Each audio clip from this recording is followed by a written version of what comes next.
大家好，这里是 Jeffrey Tech。随着时间来到2024年的第二季度，关于新一代 iPhone 16系列手机的爆料正在大量出现。此前的消息中曾提到过 iPhone 16系列手机的外观设计信息，现在最新的一份消息中，则展示了疑似4款 iPhone 16系列机型的机模。结合图片来看，4款 iPhone 16机型之间可见一定的尺寸差异。而此前的爆料中曾提到过 ，iPhone 16 Pro 和16 Pro Max 将拥有更大的显示屏，从 6.1 英寸和 6.7 英寸增加到 6.3 英寸和 6.9 英寸。这一说法在以往的几个月中也曾多次出现在不同消息来源的爆料中，因此这一代 iPhone 系列的屏幕尺寸增长似乎已经可以大致确定。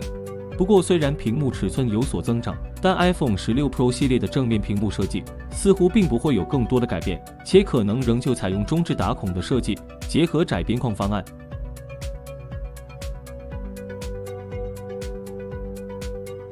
最新的机模爆料还显示了 iPhone 16系列的机身背部设计方案。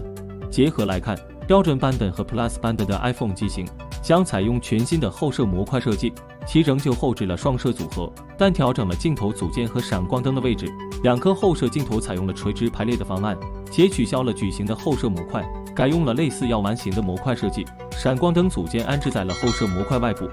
这样的设计使得设备后摄部分的占用区域视觉上小了很多，更加简洁，也与前几代产品呈现了明显的区别。据悉，这种设计调整可能是为了将空间视频录制功能引入 iPhone 16，以与苹果 Vision Pro 空间计算设备进行更好的联动。空间视频录制需要将2个镜头垂直排列在一起，以确保准确计算 3D 空间视频。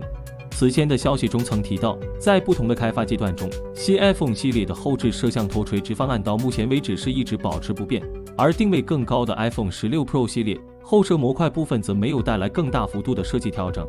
机身背面设计部分， iPhone 16 Pro 系列将延续矩形的后摄模块，其中内置3个摄像头传感器、1个激光雷达模块、1个麦克风和1个闪光灯。与此同时，结合最新的机模图片可见，全新的 iPhone 16系列4款机型都将采用分体式的音量调节键设计，并配备新增的操作按钮。另外，这组机模图片中还显示了被多次曝光的新增侧边按钮。据悉，一直以来都有消息称，苹果尝试在 iPhone 16的右侧设置一个新按钮。消息显示，这颗新增的按钮将用于拍摄视频，位于电源按钮下方。以往的消息曾提到其可能是一颗电容式固态按钮，但最近的说法显示这应该还是一颗机械按钮。同时，这颗按钮还能够识别用户按压的力度变化，并根据不同按压方式力度进行放大或缩小焦距、拍照或对焦等操作。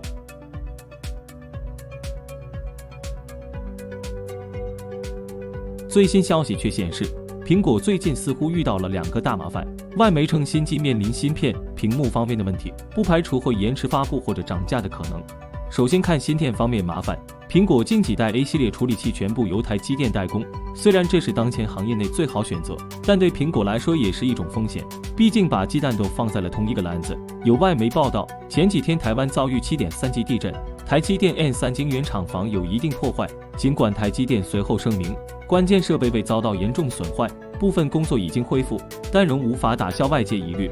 有业内人士爆料，台积电部分厂房出现了横梁和立柱出现断裂情况，不排除一些设备可能受到影响，短时间内无法全部恢复产能。这就引发了一个问题 ：iPhone 15系列搭载 A17 Pro， 全部由台积电3纳米工艺制成代工，下一代 A18 处理器应该也是由台积电代工，2代芯片可能都有产能方面影响，甚至不排除拖慢 iPhone 16系列量产进度。截至目前，台积电和苹果方面都没有做出具体回应，暂时不确定会不会影响 A18 处理器生产。希望在接下来台积电可以恢复到正常进度，但相比芯片业务，苹果面临更大的影响还在于屏幕方面。这一次拖后腿则是韩国三星质量似乎出现了问题。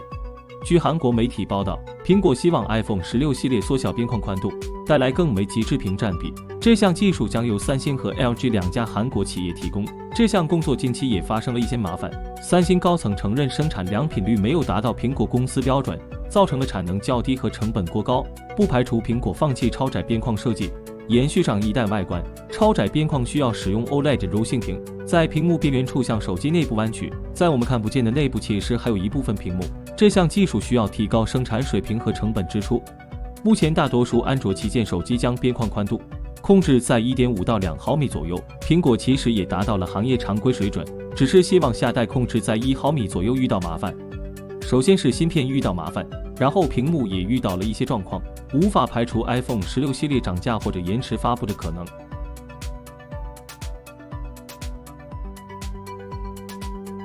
苹果前几日向开发人员推送了第一个 iOS 17.5 测试版，这次更新还引入不少新功能，其中还包括支持允许开发人员通过网站提供 iPhone 应用程序下载安装功能，不过仅局限欧盟地区用户才能够使用。同时，苹果还严格限制网页侧载条件，如果苹果开放了第三方侧载商店的话，确实可能会降低系统的安全性。这个安全性指的是可能会有第三方应用通过骗钱充值的形式。由于苹果第三方应用商店的开放性，可能会导致一些恶意软件或低质量应用的泛滥，用户可能因此面临安全和隐私的风险，需要更加谨慎的选择和下载应用。关于这些问题，苹果给出了对应的解决方案，对开放网页下载安装 iPhone 应用程序设有严格的门槛。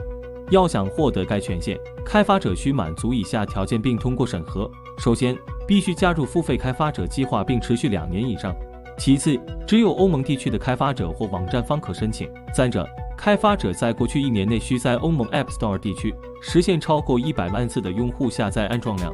此外，还需提交相关数据供苹果验证，并公开发布透明的数据收集政策。最后，用户的 iPhone 系统需升级至 iOS 17.5 或以上版本。满足这些条件后，苹果会授权 API 权限，允许开发者在自家网站上提供应用的下载安装服务。这些应用同样支持备份、恢复和更新等操作。目前 ，Spotify、Fortnite 等知名应用已通过此方式开放下载安装。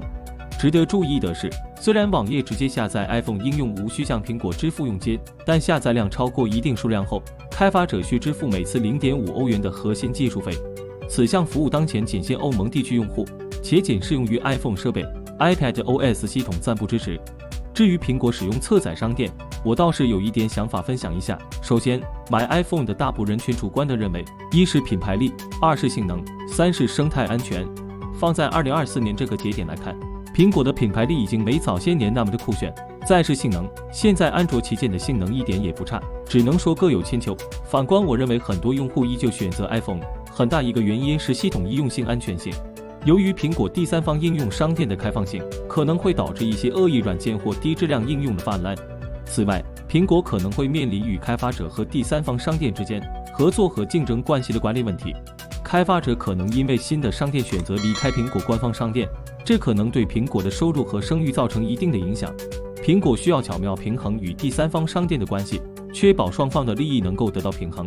总的来说，苹果第三方应用商店的诞生带来了机遇和挑战，它有望推动市场创新和竞争。以上就是本期的全部内容了。你对于 iPhone 16和 iOS 支持侧载还有什么期待呢？欢迎与我们交流互动。想了解更多数码资讯，请订阅关注 Jeffrey Tech。我们下期再见。